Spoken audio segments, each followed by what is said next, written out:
got to say, Jag does have quite a set of cojones for launching the F-Pace here in Montenegro, where it doesn't seem straight roads exist. And as well as being very twisty, they're also quite uneven, but this is coping so well.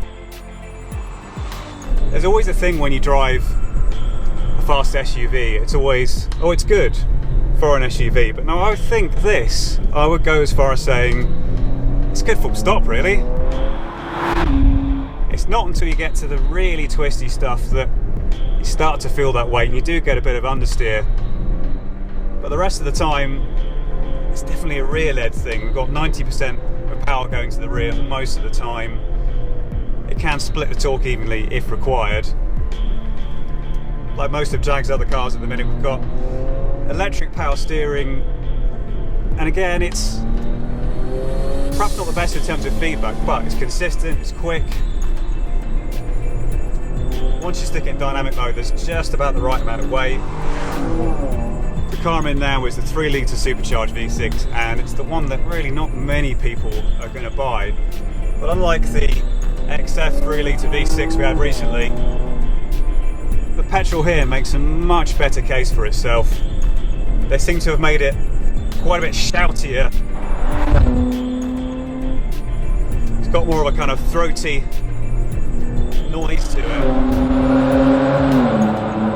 Put it this way, it sounds a lot more like it does when it's in the F-Type, and that's a bloody good thing.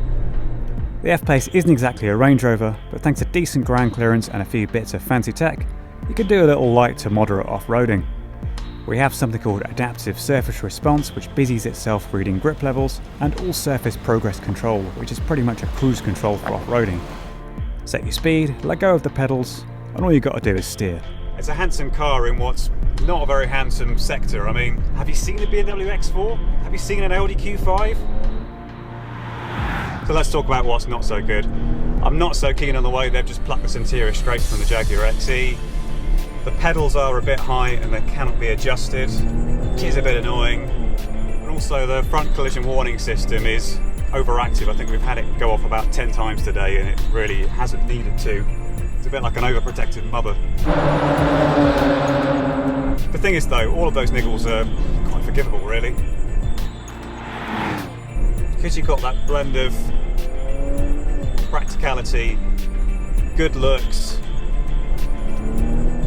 pretty savage pace, and what Jag has created here is a car you might actually lust after, even if you're not that into SUVs. I mean, does anyone sit down dreaming about owning a BMW X4 or an Audi Q5? Doubt it, unless they're a bit weird. The one it's really got to do battle with is the Porsche Macan. I think you'd have to get this and that together to see if this new Jag can really cut the mustard. I've always coped with the whole SUV obsession in the auto industry by telling myself that the masses of sales mean manufacturers stay afloat and have more money to make the sort of cars we're actually interested in. With the F-Pace though, I've actually found an SUV I could see myself owning.